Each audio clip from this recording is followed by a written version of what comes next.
Hello everyone, welcome back to our YouTube channel Nagin Group of Studies. Here we are again with our new topic from the chapter Political Parties. प्यारे बच्चों, जैसा कि आपको पता है last class में हमने meaning and functions of a political parties के बारे में पढ़ा था, जहाँ पे हमने पॉलिटिकल पार्टी का मीनिंग क्या होता है कि हमारी पॉलिटिकल पार्टीज़ है वो किन किन मेंबर्स के द्वारा हम उसको पॉलिटिकल पार्टीज़ बोलते हैं, उसके बारे में हमने पढ़ा था। हमने पढ़ा था कि पॉलिटिकल पार्टीज़ एक ग्रुप ऑफ इंडिविजुअल्स होती है और जिसका एक कॉमन प्लेटफॉर्म होता है, जो लोगों की सपोर्ट होती है बेटा उसको विन करती है, और उसके बाद वो किसका नाम दिया जाता है बेटा, उसको पॉलिटिकल पार्टी का नाम दिया जाता है। तो ये सब चीज़ें हमने लास्ट क्लास में पढ़ी थी। उसके बाद हमने कुछ पॉलिटिकल पार्टीज़ के फंक्शंस के बारे में पढ़ा था कि किस प्रकार से पॉलिटिकल पार्टीज़ अपने डिफरेंट पॉलिसीज़ एंड प्रोग्राम्स को लोगों के सामने रखती हैं और उनको कन्विंस करती है कि अगर हमारी गवर्नमेंट आएगी तो किस तरीके से वो हमारी फॉर्मेट करेगी पॉलिसीज़ वगैरह को, किस तरीके से वो इलेक्शंस वगैरह को कंटेस्ट करती है और हेल्प करती है एक्सेस करने में गवर्नमेंट की मशीनरी में और वेलफेयर स्कीम्स में। इसके अलावा हमने ये भी पढ़ा था कि पॉलिटिकल पार्टीज़ किस तरीके से डिसीजिव रोल करती है बेटा हमारी लॉज ऑफ कंट्री को फॉर्मुलेट करने में and form the run government at different levels country में। लेकिन उससे रिलेटेड हमारा जो नेक्स्ट टॉपिक है, ये मैं आपको पिछले वाला इसलिए बता रहा हूँ बेटा क्योंकि इसी से रिलेटेड हमारा जो नेक्स्ट टॉपिक है बेटा वो आने वाला है कि किस तरीके से हमारी पार्टीज़ जो होती हैं बेटा पॉलिटिकल पार्टीज़, हमारे देश को पॉलिटिकल पार्टीज़ की नीड है और पॉलिटिकल पार्टीज़ किस तरीके से डेमोक्रेटिक बनने का निर्माण करने में, उसको बनने में अपनी हेल्प करती है। तो these are the some facts which are related to the political parties कि what are the requirement of political parties, किस तरीके से वो रिक्वायरमेंट है। तो उन सब चीज़ों को समझने की हम कोशिश करेंगे बेटा। देखिए नेक्स्ट पॉइंट आता है पॉलिटिकल पार्टीज़ आर रिक्वायर्ड। तो देखो क्वेश्चन किस तरीके से बन सकता है कि what will be the requirement of a political parties in the form of a democracy, और we can say that what will be the role of political parties. तो उसमें भी आप इस क्वेश्चंस के इन पॉइंट्स को पुट कर सकते हैं कि कोई भी आपकी गवर्नमेंट अगर डेमोक्रेटिक है तो उस डेमोक्रेटिक गवर्नमेंट में पॉलिटिकल पार्टीज़ की रिक्वायरमेंट किस तरीके से होती है और पॉलिटिकल पार्टीज़ अपना रोल किस तरीके से प्ले करती है। तो 2 मार्क्स में ये आपका क्वेश्चन बन सकता है। तो उसके लिए आपको ये पढ़ना आवश्यक है कि पॉलिटिकल पार्टीज़ का एग्जिस्ट करना क्यों आवश्यक होता है। कोई भी इंडिपेंडेंट कैंडिडेट है बिना किसी पॉलिटिकल पार्टी को बनाए इलेक्शंस में कंटेस्ट तो कर सकता है, लेकिन फॉर्म ऑफ गवर्नमेंट करने में ऐसी क्या बात आ जाती है कि जहाँ पे पॉलिटिकल पार्टीज़ का आना बिल्कुल ज़रूरी हो सकता है। अगर हम सिंपली बात करें तो जैसा कि आपको पता है कि हमारे लोकल में भी जब इलेक्शंस वगैरह होते हैं तो वहाँ पे आपने देखा होगा बहुत सारे कैंडिडेट ऐसे होते हैं कि वो किसी पार्टी के रूप में उसको उसको एक्सप्रेस करते हैं, उनकी तरफ से इलेक्शंस का कंटेस्ट करते हैं, उसमें इलेक्शंस को लड़ते हैं या लोगों को कन्विंस करते हैं कि हम उस पार्टी के बिहाफ पर इलेक्शंस को कंटेस्ट कर रहे हैं। लेकिन वहाँ पे आपने देखा होगा बहुत सारे ऐसे भी कैंडिडेट होते हैं कि जो किसी पार्टी से बिलोंग नहीं करते हैं, किसी पार्टी का टिकट प्राप्त नहीं करते हैं, लेकिन फिर भी वो इलेक्शंस में उठ सकते हैं, जिसकी परमिशन हमारी डेमोक्रेसी देती है। और डेमोक्रेसी में अगर आप किसी इलेक्शंस में खड़ा होना चाहते हो तो ज़रूरी नहीं है आप किसी पार्टी से बिलोंग करते हो या आपको किसी पार्टी का टिकट मिला हो। तो वहाँ पे कैंडिडेट जो होते हैं बेटा, उन कैंडिडेट्स को बोला जाता है इंडिपेंडेंट कैंडिडेट्स, जो किसी पार्टी से बिलोंग नहीं करते लेकिन पार्टी में अपना जो चुनाव चिन्ह है बेटा उसको रजिस्टर्ड करवाते हैं और अपनी कैंपेनिंग भी करते हैं, सारा सब कुछ करते हैं, लेकिन वो किसी पार्टी के बिहाफ पे नहीं करते बल्कि इंडिपेंडेंट स्वतंत्रता से बिल्कुल अपने बिहाफ पर सारा कार्य करते हैं। तो उसकी परमिशन हमारी डेमोक्रेसी देती है, जो कि इलेक्शंस में कंटेस्ट करते हैं। लेकिन जब भी बात आती है फॉर्म ऑफ गवर्नमेंट करने की, तो ऐसा क्यों नहीं हो सकता, हमारे मन में क्वेश्चन आना चाहिए कि जैसे मान ली किसी भी लोकल एरिया से कोई भी इलेक्शन होता है तो वहाँ पे इंडिपेंडेंट कैंडिडेट खड़ा होता है। तो अब इंडिपेंडेंट कैंडिडेट अलग अलग एरिया से खड़े हो, सपोज कीजिए मान लें 20 MLAs हैं, तो उन 20 MLA जो बनते हैं क्या 20 की 20 इंडिपेंडेंट हो सकते हैं और वो 20 की 20 इंडिपेंडेंट होकर किसी भी स्टेट में और इसी तरीके से एक बड़े लेवल पर सेंटर में क्या गवर्नमेंट की फॉर्मेशन कर सकते हैं। अगर कर सकते हैं तो इफ़ दिस पॉसिबल, और अगर पॉसिबल है जिसकी परमिशन हमारी डेमोक्रेसी देती है, तो उसके सामने क्या क्या चैलेंजेस आते हैं और क्या क्या प्रॉब्लम्स आती हैं। तो ये सारी चीज़ें मैं आपको पढ़ाने वाला हूँ। लेकिन आप यहाँ पर अपने इंडिविजुअल नॉलेज के साथ आप सोचिए, अगर मान लें इंडिपेंडेंट कैंडिडेट्स वहाँ पे आएंगे तो उनका वहाँ पे जो सबसे मेन प्रॉब्लम आएगी, जो कि हमने डेफिनेशन में पढ़ी थी पॉलिटिकल पार्टीज़ की, उन सब का एक कॉमन गोल होता है और उन सब के कॉमन बिलीव्स होते हैं, जो कि आपके लीडर्स, मेंबर्स या फॉलोवर्स होते हैं। तो अगर कैंडिडेट आपके इंडिपेंडेंट हो जाएंगे, मैं मान सकता हूं अगर सारे के सारे ऑनेस्ट हैं, तो यहाँ पे भी एक केस बनता कि सारे के सारे ऑनेस्ट हैं या नहीं है। उसके बाद भी क्या उन सब के बिलीव सेम होंगे, क्या उन सब का यहाँ पे जो उनके मेथड्स होंगे वर्क करने के, क्या वो सारे के सारे मेथड्स आपके मिलने वाले हैं। अगर मेथड्स मिलने वाले हैं तो क्या उनके सेट ऑफ बिलीव्स के द्वारा गवर्नमेंट को चलाया जा सकता है। तो यहाँ पे ये क्वेश्चन आपका अराइज होता है, जिसको ध्यान में रखते हुए बेटा आपको आगे का आज टॉपिक पढ़ना है। देखिए, सबसे पहले इसका आंसर आपको मिलेगा कि पॉलिटिकल पार्टीज़ की रिक्वायरमेंट क्यों होती है। देखिए, सबसे पहला हम जो केस लेंगे बेटा, वो हम केस लेंगे if there are no political parties. यहाँ पे कोई पॉलिटिकल पार्टीज एग्जिस्ट नहीं करती है, जिसको हम सपोज करेंगे यहाँ पे सारे के सारे कैंडिडेट क्या है बेटा, इंडिपेंडेंट कैंडिडेट्स है। तो एक वो केस लेके चलते हैं, if there are no political parties then independent candidates would win the elections. तो इंडिपेंडेंट कैंडिडेट ऑटोमेटिक इलेक्शंस को विन कर जाएंगे, क्योंकि अगर पार्टीज एग्जिस्ट ही नहीं करती हैं तो वहाँ पे आपको कोई एक कॉमन पार्टी इलेक्शंस में मिलने वाली नहीं है। जितने भी कैंडिडेट्स वहाँ पे आपका इलेक्शन लड़ेंगे सारे के सारे इंडिपेंडेंट होने वाले हैं, जो किसी भी एक सेम पार्टी से बिलोंग करने वाले नहीं हैं। सबका चुनाव चिन्ह अलग होगा, सबके बिलीव्स अलग होंगे, सबका मोडस ऑपरेंडी अलग होगा, and they can be called as independent candidates, जिनको क्या बोला जाएगा, इंडिपेंडेंट कैंडिडेट्स बोला जाएगा।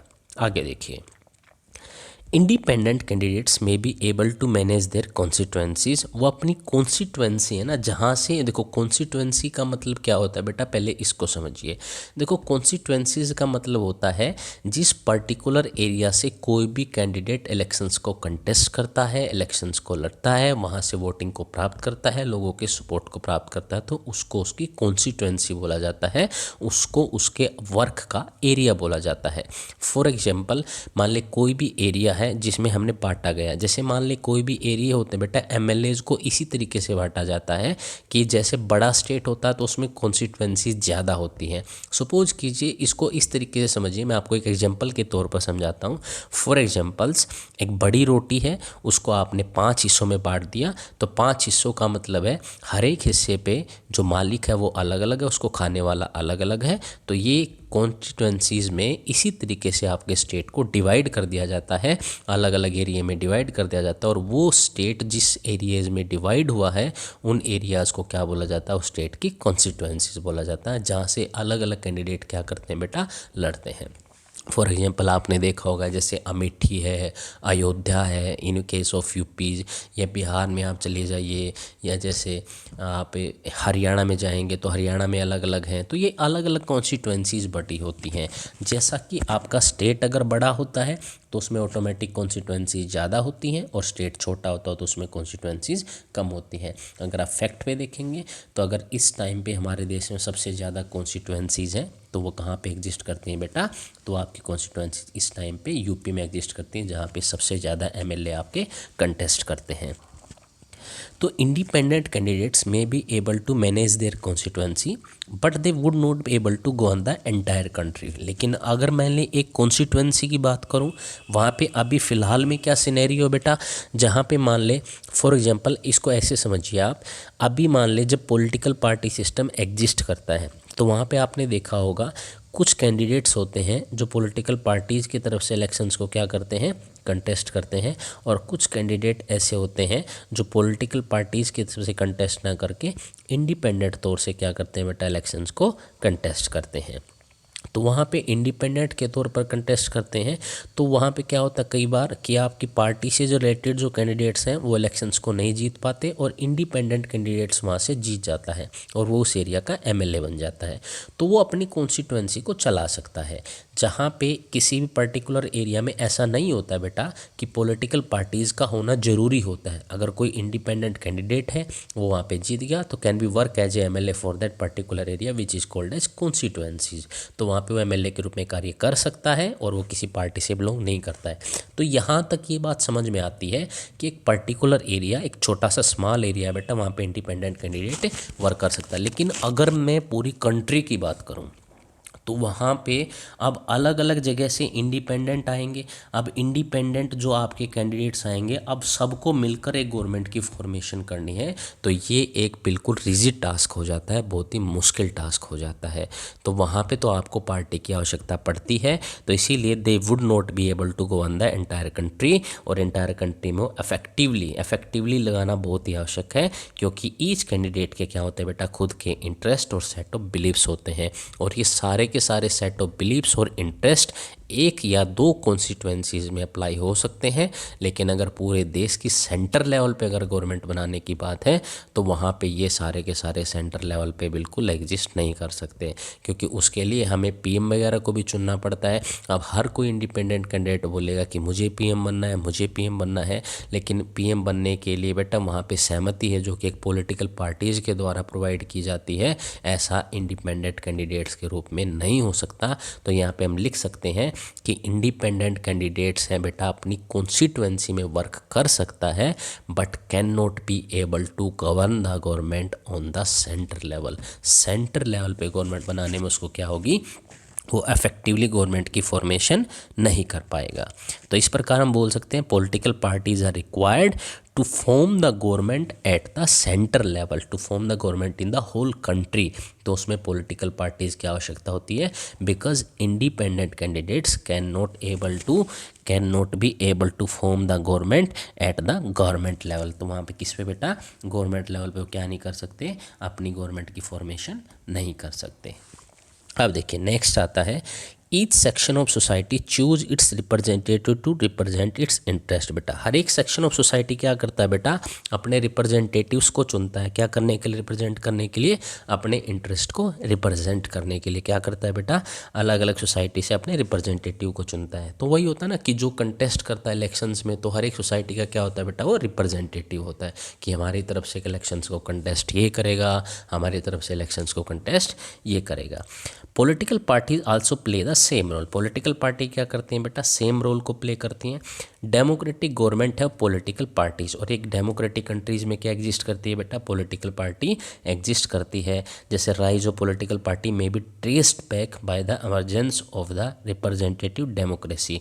जो पॉलिटिकल पार्टीज़ को अगर आपको ट्रेस बैक करना कि किसी भी रिप्रेजेंटेटिव पार्टी का किस प्रकार से उनका मतलब उनका राइज हुआ, किस तरीके से उनमें डेवलपमेंट हुई है, तो किस तरीके से हुई बेटा, as societies are large, society हमारी बहुत बड़ी है, they elect their own representative, तो अपने रिप्रेजेंटेटिव को चुनती हैं टू रिप्रेजेंट देयर इंटरेस्ट, ताकि वो किस चीज़ को रिप्रेजेंट कर सके बेटा, इंटरेस्ट को रिप्रेजेंट कर सके।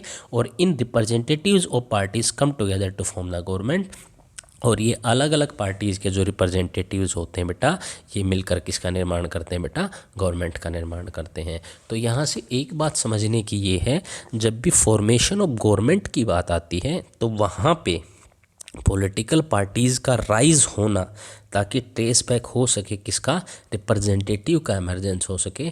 तो ऐसी फॉर्मेशन ऑफ गवर्नमेंट में हमें किसकी आवश्यकता पड़ती है बेटा, हमें आपकी पॉलिटिकल पार्टीज़ की आवश्यकता पड़ती है। तो इस प्रकार हम बोल सकते हैं कि इंडिपेंडेंट तौर पर वो किसकी गवर्नमेंट की फॉर्मेशन नहीं हो सकती, तो वहाँ पे किसकी आवश्यकता पड़ती है, हमें पॉलिटिकल पार्टीज़ की आवश्यकता पड़ती है।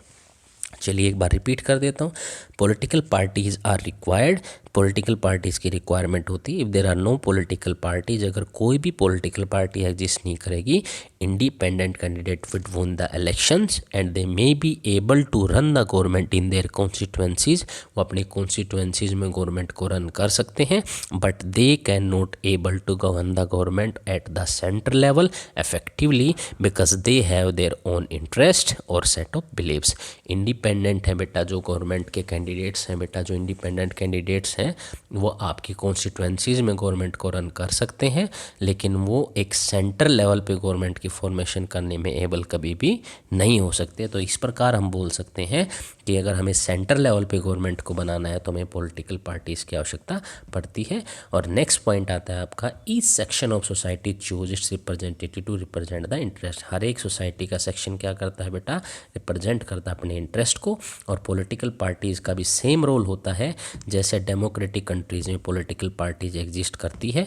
और किसी भी पॉलिटिकल पार्टीज़ का अगर आपको डेवलपमेंट को ट्रेस बैक करना है, रिप्रेजेंटेटिव तो सोसाइटी हमारी लार्ज है जिसके लिए हमें किसकी इंटरेस्ट की आवश्यकता पड़ती है, और ये रिप्रेजेंटेटिव मिलकर किसका निर्माण करते हैं, गवर्नमेंट का निर्माण करते हैं।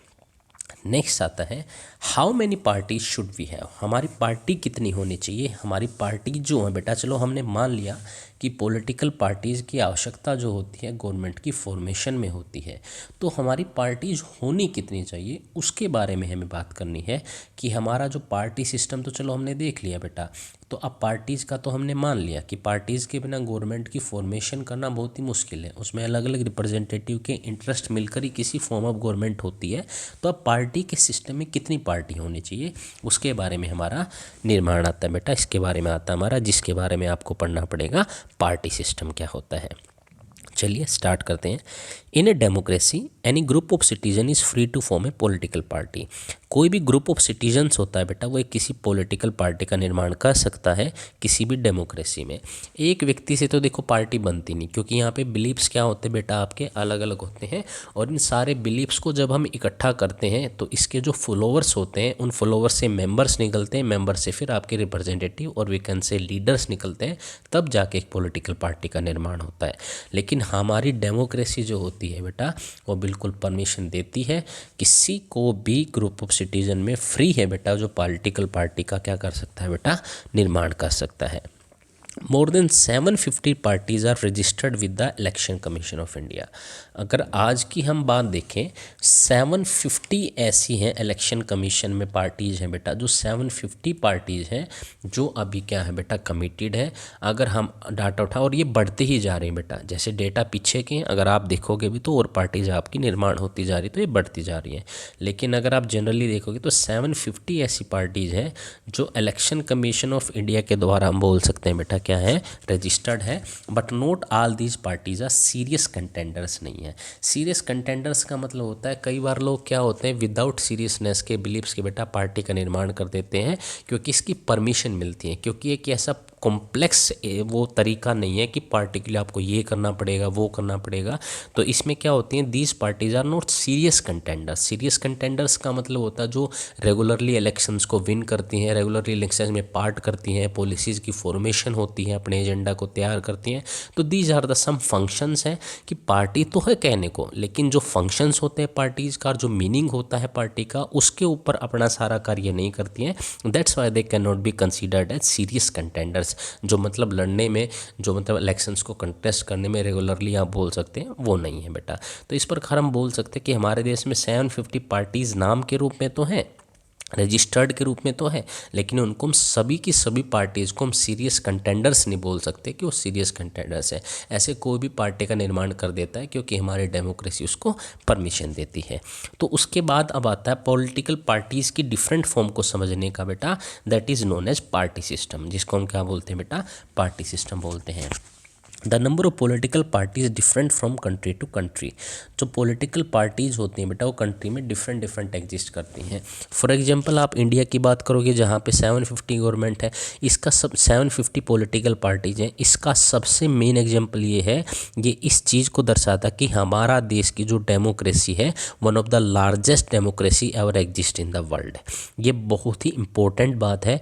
हमारी देश की जो डेमोक्रेसी है बेटा दुनिया की सबसे लार्जेस्ट डेमोक्रेसी कंट्री है, है, इसीलिए हमारे देश में इतनी ज़्यादा पार्टियाँ एग्जिस्ट करती हैं। लेकिन अगर हम चाइना वगैरह की बात करेंगे, वहाँ पे तो कुछ ही पार्टियाँ एग्जिस्ट करती हैं, क्योंकि वहाँ पे पार्टी को फॉर्मेशन करने के लिए आपको इतनी ज़्यादा छूट नहीं मिलती है जितना कि आपको इंडिया में मिलती है। तो इस प्रकार हम बोल सकते हैं कि चाइना में इतनी ज़्यादा पार्टी एग्जिस्ट नहीं करती है, जहाँ पे बेटा वहाँ पे डेमोक्रेसी कंप्लीटली डेमोक्रेसी नहीं है, पार्शियल डेमोक्रेसी है, जहाँ पे मीडिया को भी फ्रीडम नहीं है, कोई भी पार्टी फॉर्मेशंस में भी इस तरीके से फॉर्मेशन नहीं हो सकती जैसे कि इंडिया में होती है। तो इस प्रकार हम बोल सकते हैं कि कंट्री टू कंट्री डिपेंड करती है। लेकिन यहाँ से एक फैक्ट को तो बोला जा सकता है कि पार्टी सिस्टम में एक फैक्ट को बोला जा सकता है कि जहाँ पे डेमोक्रेसी एग्जिस्ट करती होगी तो वहाँ पे ज़्यादातर आपको क्या मिलती हैं, पॉलिटिकल पार्टीज़ मिल जाती हैं, वहाँ पे ज़्यादा होंगी। और जहाँ पे डिक्टेटरशिप या ऑटोनोमस गवर्नमेंट या आपकी सेमी डेमोक्रेसी गवर्नमेंट होगी तो वहाँ पे इतनी ज़्यादा पार्टीज़ नहीं होती जितनी कि आपके डेमोक्रेसी गवर्नमेंट में एग्जिस्ट करती हैं। तो उस पार्टी सिस्टम के आधार पर बेटा आपके 3 तरीके से बांटा गया है बेटा, जो कि आपकी कंट्री टू कंट्री एग्जिस्ट करती है। That is 1 party system, 2 party system and multi party system. तो 1 पार्टी सिस्टम में क्या आता है, 2 पार्टी सिस्टम में क्या आता है और मल्टी पार्टी सिस्टम में क्या आता है, उसके बारे में आज हम पढ़ने वाले हैं। The formation of political party, सबसे पहले हम पढ़ते हैं बेटा आपका 1 पार्टी सिस्टम क्या होता है, उसके बाद हम पढ़ने वाले हैं 2 पार्टी सिस्टम। अब 1-2 के बाद आता है बेटा आपका मल्टी पार्टी सिस्टम, जहाँ पे 2 से ज़्यादा एग्जिस्ट करती हैं। तो उस पार्टी सिस्टम को क्या बोला जाता है बेटा, मल्टी पार्टी सिस्टम बोला जाता है। देखिए, the formation of political parties is generally banned in countries such are ruled by dictators. बेटा the formation of political parties क्या होता है बेटा, बैंड होता है कंट्री में जहाँ पे क्या होता है बेटा, डिक्टेटर के द्वारा रूल किया जाते हैं। फॉर एग्जांपल ऐसे आप सोचिए, जहाँ पे डिक्टेटर होगा बेटा तो वहाँ पे डेमोक्रेसी तो एग्जिस्ट नहीं करेगी। अब डेमोक्रेसी वहाँ पे अगर एग्जिस्ट नहीं करेगी तो वहाँ पे एक ही पार्टी एग्जिस्ट करेगी जो कि किससे बिलोंग करेगी बेटा, डिक्टेटर से। क्योंकि पार्टी कब आती है बेटा, जहाँ पे इलेक्शंस होते होंगे। अब जहाँ पे इलेक्शंस करवाने वाला ही डिक्टेटर है, उसके द्वारा ही गवर्नमेंट को रन किया जाता है, तो वो क्यों करेगा बेटा जिससे दूसरी पार्टी वहाँ पे आई। तो जहाँ पे डिक्टेटरशिप होती है, और we can say that absence of democracy and in case of dictatorship, तो वहाँ पे आपकी एक ही पार्टी को परमिशन होती है और दूसरी पार्टी की फॉर्मेशन की परमिशन आपके डिक्टेटरशिप की गवर्नमेंट नहीं देती। तो इसीलिए वहाँ पे एक ही पार्टी एग्जिस्ट करती है, and that is called as 1 party system. Only the party to which the dictator belong is allowed to exist, जिसके बारे में मैंने आपको एक्सप्लेन किया। जो पार्टी डिक्टेटर से बिलोंग करती है उसी को अलाउड किया जाता है कि वहाँ पे एग्जिस्ट करे, और दूसरी पार्टी जो डिक्टेटर से बिलोंग नहीं करती है उसका एग्जिस्ट होने का सवाल वहाँ पे पैदा नहीं होता। क्यों नहीं होता, क्योंकि अगर दूसरी पार्टी आएगी तो इलेक्शंस होंगे, और इलेक्शंस होंगे तो डेमोक्रेसी आएगी, और डेमोक्रेसी को अलाउड आपकी डिक्टेटरशिप की गवर्नमेंट कभी नहीं कर सकती। तो इस प्रकार से बोलते हैं वहाँ पे क्या होती है बेटा, एक ही पार्टी एग्जिस्ट करती है। Such countries have a 1 party system. तो इस प्रकार की कंट्रीज में क्या होता है बेटा, एक पार्टी सिस्टम होता है।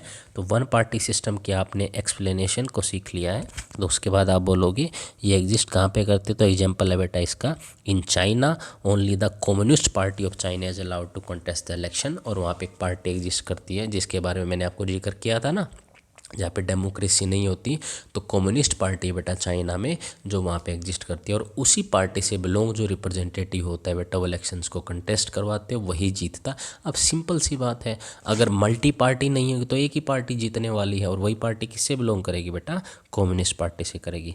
सो इस प्रकार से हम बोल सकते हैं 1 पार्टी सिस्टम क्या होता है, full formation of political particle in band in countries such are ruled by dictators. तो वहाँ पे फॉर्मेशन को क्या किया जाता है बेटा, बैन किया जाता है, और एक ही पार्टी एग्जिस्ट करती है जो किससे बिलोंग करती है, डिक्टेटर से बिलोंग करती है। And such countries have a 1 party system. और उस कंट्रीज में क्या होता है बेटा, एक पार्टी सिस्टम होता है। For example in China only the communist party of China is allowed to contest the elections. किसको इलेक्ट करती है बेटा, इलेक्शंस को कंटेस्ट करती है। नेक्स्ट आता है 2 party system. In many country दो मैनी पार्टीज एग्जिस्ट, बहुत सारी कंट्री में बानी पार्टी एग्जिस्ट करती हैं, only 2 parties have serious chance of winning the majority of seats. बेटा एग्जिस्ट तो करती हैं, जैसा कि हमने ऊपर पढ़ा था, हमारे देश में एग्जिस्ट तो 750 करती हैं, but they all not are serious contenders नहीं होती।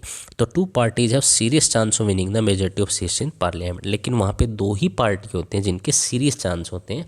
This can be also case of, ये आपका इसको बाई पार्टी सिस्टम बोलते हैं। बोलते हैं, क्या बोलते हैं, bi party system. In parliament other parties win only A handful of seats in national legislatures. और जो कंट्रीज़ होती हैं बेटा, दूसरी पार्टीज़ होती हैं बेटा, वो सिर्फ हैंडफुल कुछ ही सीटें जीत पाती हैं आपके नेशनल लेजिस्लेचर्स में। सो दो country with two main party contest in elections have a bi party system. और जो कंट्री जिनमें दो पार्टी का सिस्टम होता है उसको हम बाई पार्टी सिस्टम बोलते हैं। For example United kingdom and United state of America. तो इस प्रकार से हमारा एग्जाम्पल क्या आता है, एक तो आता है यूनाइटेड किंगडम और एक आता है यूनाइटेड स्टेट्स ऑफ अमेरिका आता है। तो इस प्रकार से हम बोल सकते हैं कौन सा सिस्टम है, टू पार्टी सिस्टम है। उसके बाद आता है बेटा multi party system. When a several party exist in a country and each has a capability of forming the government. अब पार्टीज़ भी बहुत सारी हैं और कैपेबिलिटी क्या है बेटा, forming the government either on its own और alliance with the other parties. अब यहाँ पे एक वर्ड आया नया बेटा, जिसका किसके बारे में आया बेटा, alliance with the other parties. तो इसमें क्या होती है, कैपेबिलिटी होती है किसकी, forming the government either on its own, खुद भी कर सकती हैं और अलायंस भी कर सकती हैं किसके साथ, दूसरी पार्टीज़ के साथ। सो country has a multi party system. तो ऐसी कंट्री को क्या बोलते हैं बेटा, मल्टी पार्टी सिस्टम बोलते हैं। अलायंस का मतलब क्या होता है, एक ने कुछ सीट्स प्राप्त कर ली, दूसरे ने कुछ सीट प्राप्त कर ली और दोनों के बीच में क्या हो गया बेटा, कोलिशन हो गया। एंड कोलिशन कैन भी, दो पार्टी जब आपस में मिलकर किसी भी गवर्नमेंट की फॉर्मेशन कर देती हैं, उनके बीच में समझौता हो जाता है, तो उसको मल्टी पार्टी सिस्टम बोलते हैं। And India has a multi party system. और इसका सबसे बड़ा एग्जाम्पल क्या है बेटा, इंडिया है। In such a system if many political parties come together and join hands for contesting the elections, और आती हैं और इलेक्शंस को कंटेस्ट करने के लिए हैंड्स को ज्वाइन कर लेती हैं और फॉर्मिंग ए गवर्नमेंट, और किसी गवर्नमेंट की फॉर्मेशन कर देती हैं। They are known as alliance और ए फ्रंट। उनको या तो अलायंस बोलते हैं या फिर फ्रंट बोलते हैं। While on one hand multi party system में लीड टू पॉलिटिकल इंस्टेबिलिटी। और इसका एक एग्जाम्पल है बेटा, इसका एक उदाहरण भी है। इससे क्या हो जाता है बेटा, पॉलिटिकल इंस्टेबिलिटी भी आ जाती है। On other the system allows the representation of variety of interest and public opinions. और ये किसके वैरायटी ऑफ इंटरेस्ट में कार्य करते हैं बेटा, ये लोगों के इंटरेस्ट में कार्य करती हैं और पब्लिक ओपिनियन में कार्य करती हैं। तो इस प्रकार से ये था आपका मल्टी पार्टी सिस्टम, जिसमें पार्टीज़ आपकी फॉर्म ऑफ में होती भी हैं और उनके चांस भी होते हैं इलेक्शंस के, या तो वो अपने ओन पे या फिर दूसरे के साथ अलायंस करके किसी भी गवर्नमेंट की फॉर्मेशन कर देती हैं। ऐसी गवर्नमेंट को क्या बोलते हैं बेटा, मल्टी पार्टी सिस्टम बोलते हैं। If many political parties come together joint hands for contesting the elections, और वो गवर्नमेंट की फॉर्मेशन करती हैं, तो उसको हम अलायंस बोलते हैं। और वी कैन से दैट उसको हम कोएलिशन बोलते हैं। तो इस प्रकार से ये था बेटा आपका मल्टी पार्टी सिस्टम। तो इस प्रकार हमने आज दो टाइप पढ़े, कितनी पार्टी हमारे पास होनी चाहिए and what is a party system. और इसके अलावा हमने पढ़ा बेटा फंक्शंस होते हैं और पॉलिटिकल पार्टीज़ की रिक्वायरमेंट क्यों होती है, क्या इंडिपेंडेंट जो कैंडिडेट्स होते हैं किसी गवर्नमेंट का निर्माण कर सकते हैं, अगर कर सकते हैं तो क्या वो गवर्नमेंट इफेक्टिव होगी या इफेक्टिव नहीं होगी। तो इन सब चीज़ों के बारे में आज की क्लास में हमने डिस्कस किया। आशा करता हूँ आपको सारी चीज़ें अच्छे से समझ में आई होंगी।